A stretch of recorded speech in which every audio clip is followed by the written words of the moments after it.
ဝင်အားတွေအကောင်းဆုံးဖြစ်တင်ပြီးတော့အင်အားအကောင်းဆုံးအသင်းဖြစ်လာပြီဖြစ်တဲ့ AR United အမျိုးသမီးအသင်း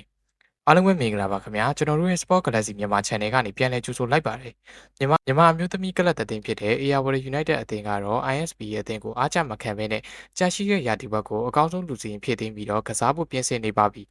အသင်းမှာကစားသမားကောင်းတွေရှိပြီးသားဆိုရင်ပဲပုံမကောင်းမှုစေဖို့ပါပြပကစားသမားတွေကိုခေါ်ယူခဲ့တာပါဂျပန်နိုင်ငံသားကွင်းလယ်ကစားသမားဖြစ်တဲ့ Kiara Ogawa နဲ့ဖိလစ်ပိုင်လက်ရွေးစင်ဟောင်းတအုပ်ဖြစ်တဲ့ Ubi တို့ကိုခေါ်ယူခဲ့တာလည်းဖြစ်ပါတယ်လူကြော့ကဒီနေ့စတင်ကစားမှာဖြစ်ပြီးတော့အခုလိုကစားသမားတွေခေါ်ယူပြီးနောက်ပိုင်းမှာအသင်းကဘယ်လိုတွေပြောင်းလဲသွားမလဲဆိုတာစောင့်ကြည့်သွားရမှာပါခေါ်ယူခဲ့တဲ့ကစားသမားနှစ်ဦးကလည်းတက်ကြွနဲ့ပဲလေ့ကျင့်ရေးအစီအစဉ်တွေကိုလှုပ်ဆောင်နေပြီးတော့မြန်မာအသင်းသားတွေနဲ့လည်းအကောင်းဆုံးတွဲဖက်ကစားနိုင်နေရလို့လည်းသိရပါတယ်အခုလိုတောင်းတင်းနေတဲ့လူစရင်မှာကစားသမားကောင်းနှစ်ဦးကိုထပ်ပြေတာကအားရစရာပါ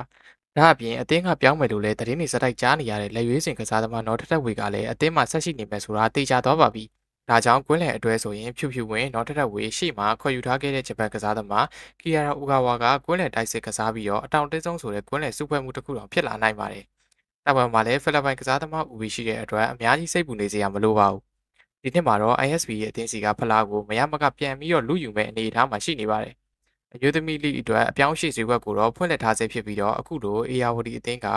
ကစားသမားနှစ်ဦးခေါ်ယူခဲ့ပေမဲ့လက်ရှိချန်ပီယံ ISB အသင်းရန်ကုန် United အသင်းနဲ့ရှမ်း United တို့အသင်းတွေကတော့အခုချိန်ထိဘာခေါ်ယူမှုမှမလုပ်ရသေးပါဘူး။ပြည်သက်ကိုပဲမချပြတာလားတော့မသိပေမဲ့ဘာသတင်းမှတော့တေချာချာကြားရတာမျိုးလည်းမရှိပါဘူး။ရန်ကုန် City အသင်းကတော့လက်ရွေးစင်ကစားသမားဟောင်းတို့ကိုခေါ်ယူဖို့ရှိတယ်လို့သိရပါတယ်။အခုလိုအမျိုးသမီးလိကအပြိုင်ဆိုင်ဖြစ်လာဖို့တော့အမှန်တကယ်လိုအပ်ပါတယ်။ဘာလို့ဆိုရင်လက်ရွေးစင်မှာအခုထပ်ပိုကောင်းတဲ့ကစားသမားတွေလိုအပ်နေလို့ပါ။အခုဆိုတိုက်စစ်နဲ့ခန့်စစ်တောင်ပန်ပိုင်းတွေမှာမျိုးဆက်ပြတ်နေပြီဖြစ်တဲ့အတွက်ကစားသမားကောင်းတွေအများကြီးပေါ်ထွက်လာဖို့တော့လိုအပ်ပါတယ်။လူငယ်အသင်းတွေမှာဆိုရင်တော့ယူဆက်ကွန်အသင်းကခြေစွမ်းကောင်းပေမဲ့အသက်ကိုကြည့်ရင်တော့တော်တော်လေးကိုငယ်နေကြသေးတဲ့အတွက်လက်ရွေးစင်မှာရွေးဖို့တော့အဆင်မပြေတော့သေးပါဘူး။ဒီတော့အမျိုးသမီးလက်ရွေးစင်အသင်းမှာကစားသမားတွေအရေးအချင်းပြည့်မီလို့ဆိုရင်တော့အမျိုးသမီးလိကလည်းအခုထပ်ပိုပြီးတော့ပြိုင်ဆိုင်မှုတွေပြင်းထန်လာဖို့လိုအပ်ပါတယ်။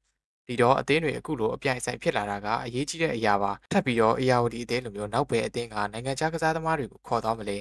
ISB အသင်းကရောတစ်ခါခေါ်မယ်ပြောဦးပေမဲ့လက်ရှိဘာသတင်းမှမကြားရသေးတာကြောင့်ခေါ်ဖို့ရရှိသေးရဲ့လားဆိုတာဆက်ပြီးတော့စောင့်ကြည့်သွားရမှာပဲဖြစ်ပါတယ်ကျွန်တော်တို့ဒီနေ့အတွက်တော့ဒီလောက်ပါပဲနောက်လဲပြည်တွင်းဘောလုံးသတင်းတွေနိုင်ငံတကာဘောလုံးသတင်းအကြောင်းအရာတွေကိုပါတင်ဆက်ပေးသွားမှာဖြစ်တဲ့အတွက် channel လေးကို like and subscribe ပြုလုပ်ပေးသွားကြပါဦးနောက်ထပ်သတင်းအကြောင်းအရာတွေနဲ့အတူပြန်လာခဲ့ပါမယ်ခင်ဗျာ